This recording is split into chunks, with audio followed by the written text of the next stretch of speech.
Hola, veus, la capital del Segrià sembla una ciutat tranquil·la i acollidora, però el cert és que a la nostra ciutat s'han produït desenes d'assassinats.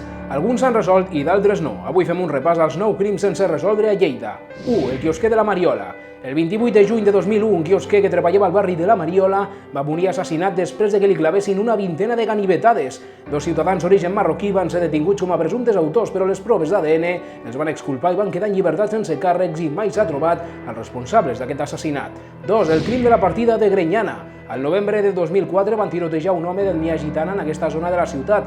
Van haver de passar 3 mesos fins que la policia va trobar el cadàver enterrat. La investigació va concloure amb diverses detencions l'any 2007 i la posada en llibertat de tots els sospitosos per falta de proves. 3. L'assassinat de Cappont. El 9 de novembre de 2006, l'Isaac Martínez, un jove soldador de 26 anys, va ser abatut a trets quan sortia conduint el seu vehicle del pàrquing ubicat al carrer Riu Ter del barri de Cappont. Eren les 7 del matí i l'autor del crim, un home encaputxat i amb una armilla reflectant, va fugir a peu després de buidar el carregador. La policia va detenir la parella de l'excunyada de l'Isaac, amb qui la víctima havia mantingut fortes discussions, però va quedar en llibertat al cap de 6 mesos per falta de proves. L'Isaac va deixar la seva dona, amb la que portava un any casat, i un fill de 4 mesos. 4. El crim del carnisser. L'1 d'agost de 2009, un empresari carni lleidatà, Santiago Mir, va morir a trets a mans de 4 encaputxats a la seu de la seva empresa Càrnic Esmir, situada als baixos de l'habitatge familiar a la partida de Rufea. Santiago Mir va sentir els assaltants, s'hi va enfrontar a ells i va rebre un tret mortal, mentre que la seva dona i la seva sogra, que també eren al domicili en el moment del crim, en van sortir il·leses. L'única detenció es va produir 2 anys després. L'acusat va ser jutjat i absolt. 5. El crim d'Aitona. Al gener del mateix any, el 2009, un cos en estat avançat de descomposició va ser descobert per un ancià que passejava per una finca propera a un abocador. La víctima era un jove magrebí de 30 anys que va ser assassinat a cops.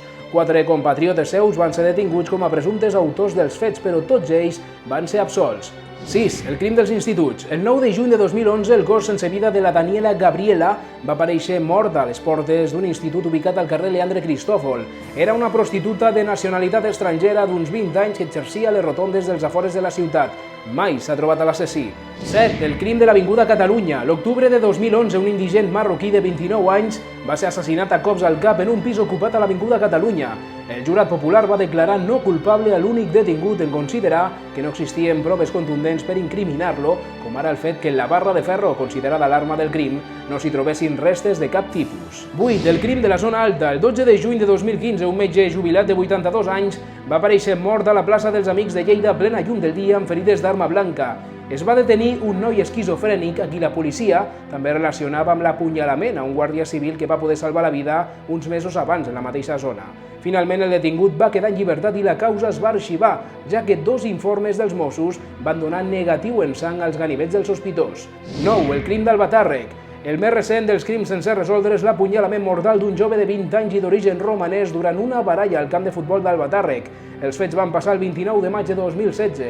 El jutjat de Lleida va condemnar a 3 anys de presó per un delicte d'homicidi per imprudència greu un home de 52 anys acusat d'haver matat el jove, però recentment ha estat absolt per falta de proves. La sentència recull que els fets van passar durant una batussa tumultuària en què van participar nombroses persones. A més, molts testimonis van declarar a la policia que durant la baralla hi havia uns 3 o 4 ganivets. La sala considera que els indicis que apunten l'acusat com l'autor de l'apunyalament són insuficients. Com pot ser que una ciutat petita com Lleida acumuli tants crims sense resoldre? Es fa tot el possible per esclarir aquests assassinats? Són preguntes que ens veiem obligats a fer-nos. Gràcies per la vostra atenció.